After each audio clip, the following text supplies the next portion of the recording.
Title: अक्लमंद चिड़िया। Shyampur one में मोनी चिड़िया अपनी बेटी टुन्नी के साथ रहा करती थी। मोनी चिड़िया गन्ने की खेती किया करती थी। वह बहुत ही मेहनती थी, कड़ी मेहनत करके गन्ना उगाती, लेकिन उसको गन्ने की अच्छी कीमत नहीं मिल पाती थी। गन्ने बेचकर उसे जो पैसे मिलते उससे वो अपना घर चलाया करती थी। एक दिन जब वो गन्ने के खेत में जा रही थी तो उसकी बेटी टुन्नी उसको कहती है, टुन्नी चिड़िया, माँ मैं आपके साथ खेत पर चलूंगी। मोनी चिड़िया: बिटिया तू खेत पर जाकर क्या करेगी, मैं तो खेत में काम करूंगी, तू वहाँ अकेले बैठे बैठे बोर हो जाएगी। टुन्नी चिड़िया: नहीं माँ, आज तो मैं आपके साथ चलूंगी ही खेत पर, चलकर मैं भी आपके साथ काम कर लूंगी। मोनी चिड़िया: तो ठीक है, चल मेरे साथ। टुन्नी चिड़िया अपनी माँ के साथ खेत पर चली जाती है। खेत में गन्ने की फसल लहरा रही थी। टुन्नी चिड़िया अपने गन्ने के खेत पर आकर बहुत खुश थी। वह अपनी माँ से पूछती है, टुन्नी चिड़िया, माँ आप इतने सारे गन्नों का क्या करोगी? तब मोनी चिड़िया उसे बताती है, मोनी चिड़िया, बेटा इन गन्नों के बराबर ही तो अपना घर चलता है इन्हें बेचकर। जब टुन्नी चिड़िया अपनी माँ से गन्ने के खेत के बारे में पूछ रही थी, तब वहाँ दो पक्षी आते हैं। वह मोनी चिड़िया से पूछते हैं, कौवा, मोनी बहन क्या तुम अपना गन्ना बेचोगी? मोनी: हाँ भैया, ये गन्ना बेचने के लिए ही है, कहिए कितना दे दूं? 20 के भाव से दूंगी। मेरे रसीले गन्ने जैसा गन्ना आपको कहीं नहीं मिलेगा। कौवा: अरे मोनी बहन, हम लोगों को 50 किलो गन्ना लेना है, लेकिन तुम्हारा भाव तो बहुत ही ज्यादा है। हम लोग 15 किलो के भाव से लेंगे। अगर तुम्हें इस भाव में अपना गन्ना बेचना है तो ठीक है, वरना हम कहीं और जाकर देखेंगे। इतना कहकर वह पक्षी वहाँ से चले जाते हैं। तब मोनी चिड़िया उनको रोकते हुए कहती है, मोनी ठीक है भैया, तुम इसी भाव में ले लो। फिर मोनी चिड़िया 50 किलो गन्ना उन पक्षियों को बेच देती है। पक्षी गन्ने लेकर चले जाते हैं। टुन्नी चिड़िया: माँ तुम इतनी मेहनत करती हो, पर फिर भी गन्ने को उचित मूल्य नहीं मिल पाता। क्यों ना हम अपने गन्ने को शहर में बेचें? शहर में तो कई पक्षी गन्ने का जूस बनाकर महंगे दामों पर बेचते हैं, वहाँ हम लोगों को अच्छा पैसा मिल जाएगा। मोनी: हाँ बेटा, बात तो तू सही कह रही है, लेकिन हम लोगों के पास इतना पैसा नहीं है कि हम कोई गाड़ी करके अपने गन्ने को शहर लेकर जा सके। तू यह सोचना बंद कर दे, जो मिलता है वही बहुत है। इस तरह कुछ दिन बीत जाते हैं। टुन्नी चिड़िया अक्सर सोचा करती थी, शहर ले जाकर एक न एक दिन गन्ने का जूस बेचेगी। एक दिन वह अपने दोस्त कालू कबूतर से कहती है, टुन्नी चिड़िया, कालू तुम्हारे पिताजी के पास ट्रक है ना?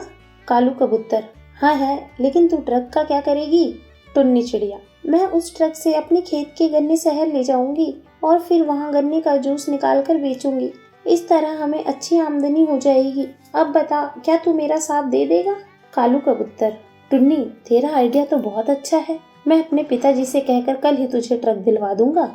टुन्नी चिड़िया खुशी खुशी अपने घर आती है और अपनी माँ को सारी बातें बताती है।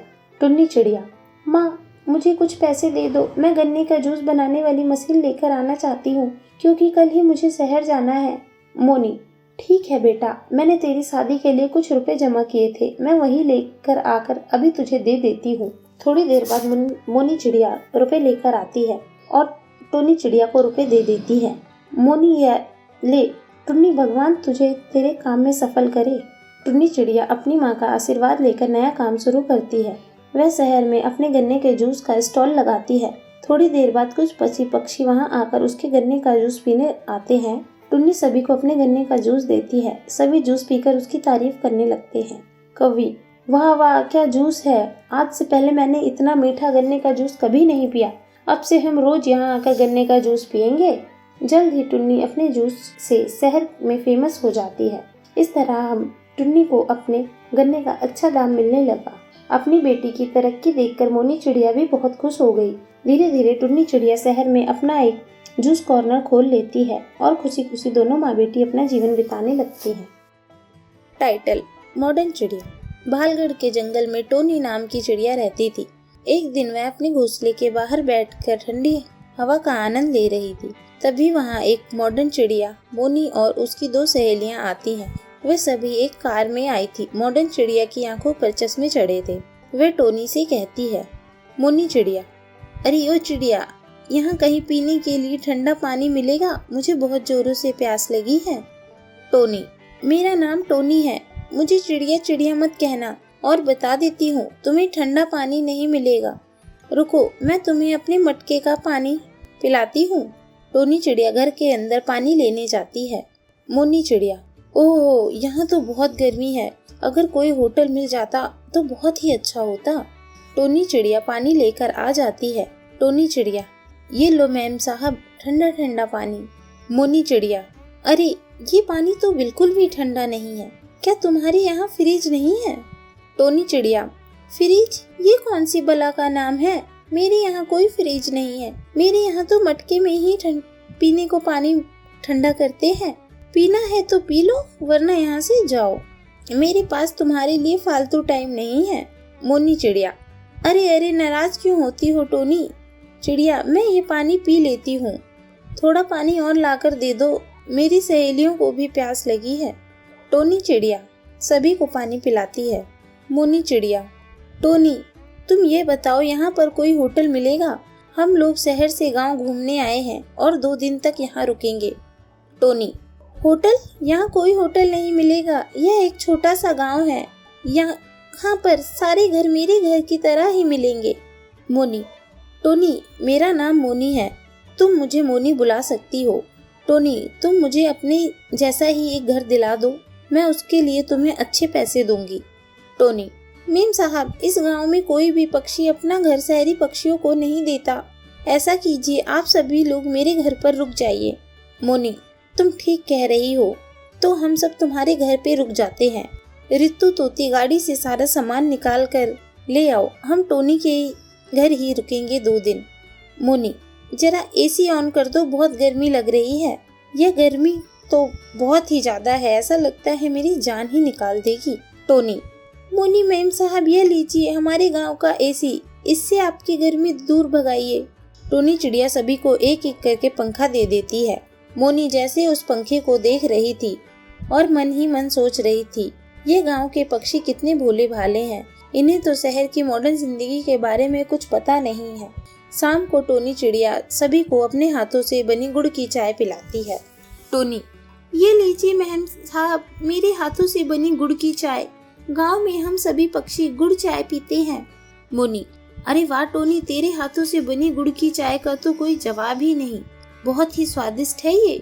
फिर टोनी चिड़िया सभी को ले जाकर गांव घुमाती है। इस तरह टोनी चिड़िया की दोस्ती मोनी चिड़िया से हो जाती है। मोनी, अच्छा टोनी मैं सोच रही हूँ क्यों ना मैं तुम्हें भी अपने साथ शहर ले चलूं, क्या तुम मेरे साथ शहर चलोगी? टोनी, ना बाबा ना, मैं शहर नहीं चलूंगी, मैंने सुना है शहर में बहुत सी गाड़ियाँ चलती हैं, कहीं उनमें मैं किसी गाड़ियों के बीच आ गई तो? तभी मोनी चिड़िया की सहेलियां रंगीली कौवी से कहती हैं, रंगीली कौवी, अरे टोनी तुम बेकार में डर रही हो, अपने छोटे से गांव से के जंगल से निकलकर शहर के जाने को देखोगी तो समझ आएगा ना कि यह जमाना कितना आगे चला गया है। सभी के समझाने पर टोनी चिड़िया शहर जाने को तैयार हो जाती है। टोनी कार में बैठकर शहर आती है। मोनी चिड़िया के घर की सजावट देखकर टोनी की आंखें फटी की फटी रह जाती है। अगले दिन मोनी चिड़िया टोनी को पूरा शहर घुमाती है।